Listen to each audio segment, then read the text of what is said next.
All right, I'm excited to see our next comedian. It's his first time performing in the Emerald City. Please make sure he feels some love. Welcome to the stage, Zach Lane.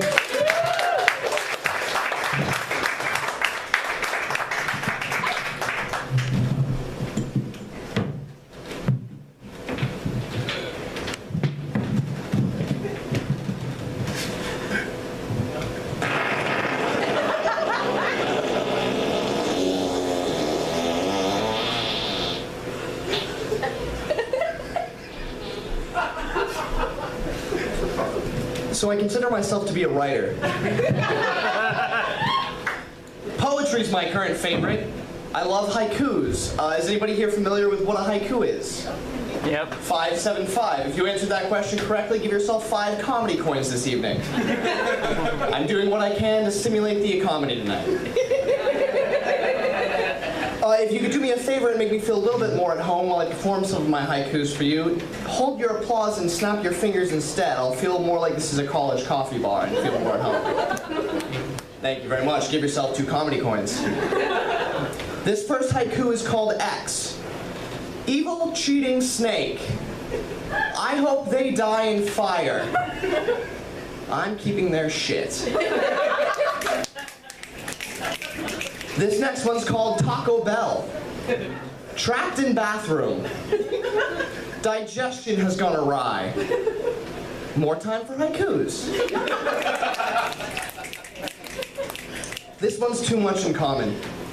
Music, games, and film. She likes the same things I do. Sucks we both like girls. Some of my friends use a phrase, and I can't really say I agree with it, it's adulting. You may have heard some of the millennials use this phrase. They use it to describe when they have their shit together, basically. And I don't think having your shit together is what being an adult is. Maybe that's just my parents' example, but I think being an adult, truly being an adult, means maturing and obtaining the heart of a child. And then eating it.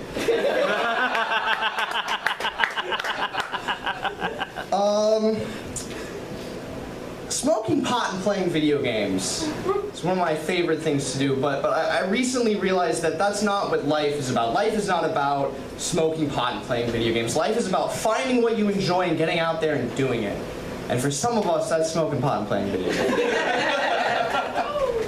Living with depression is kind of weird, but I also I like to look at it a little bit differently. It gives me a unique perspective on the world. Sometimes that perspective is just this. But you gotta feel walls this way. Not a lot of people take the time to feel the walls. Each wall tells a story, damn it. And it's the depressed of us who really know those stories. Sleeping can be an issue when you have depression. Insomnia is a big problem. But after 36 hours of no sleep, you gotta have a tea party with the shadow people. And they're good people. They're trying their hardest, too.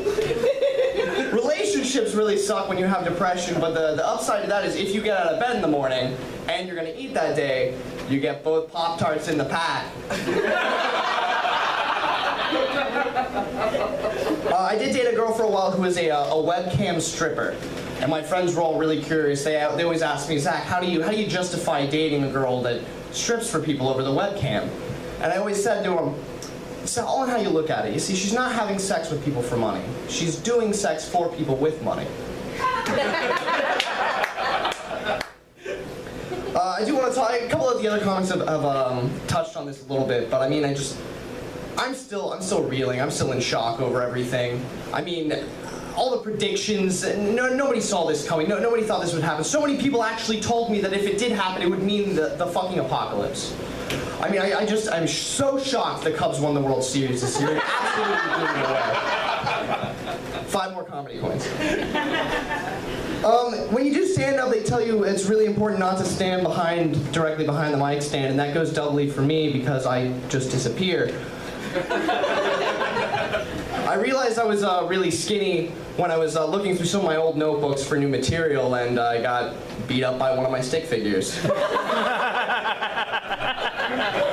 I don't know what he's doing tonight, but I know he made it off with the sketching I did of Pamela Anderson in the Ferrari I drew.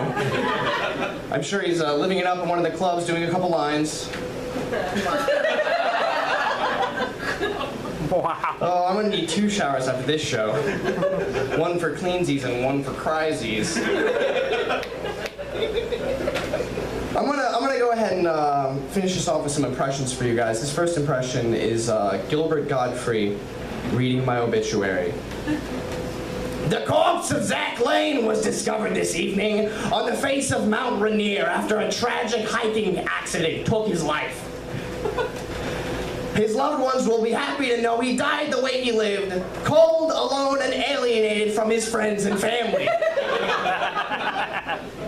I love doing open mics though, because it seems like a lot of the comics use a format. And I kind of respect that. I watch a lot of the X-Files. We know the format. Take a weird, gross bug thing and make it a person. Some of them are really weird though. It's like, what if Celebrity Y got the role that Celebrity X got? My personal favorite is, what would happen if Jesus was played by Christopher Walken? Oh man, this is embarrassing. Matt, Mark, Luke, John, you made it. And you're still taking notes, that's good. I decided to write a book. No, you've all decided to write your own books. That's fine too, but you may find you have inconsistencies. Say, what's the jeweler doing here? Is he making this into a necklace? Why would he do that?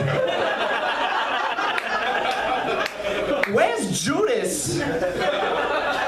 He's eating at Casa de what? Where'd he get that kind of money? Oh my dad, this is embarrassing. And I'd like to briefly give you guys my impression of the North American Sasquatch.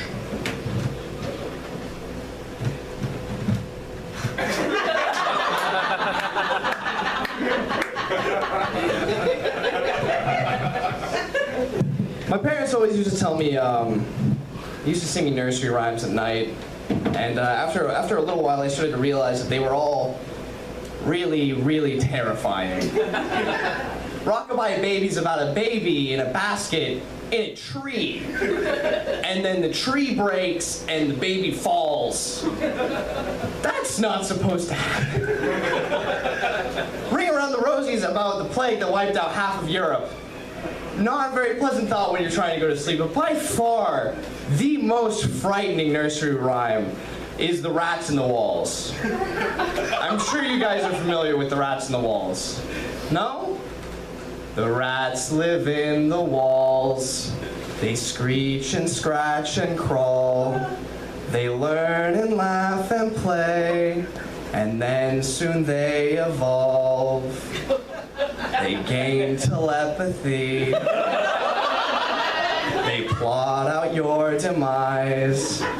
They realize that your demise is in their extraordinary favor.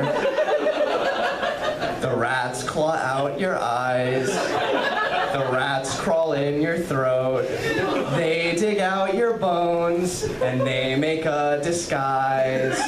They put on your clothes and they drive into town. They tell all your friends that you're running for mayor. They make it official. They sign all the papers. And in the election, they murder your opponent. Automatic victory, the murder rats are culprits. The rats control the city. The rats make all the laws. So rats get to live in houses and people live in walls. The people live in walls. They scream and scratch and crawl. They learn and laugh and play and waste away the day. Thank you, Seattle!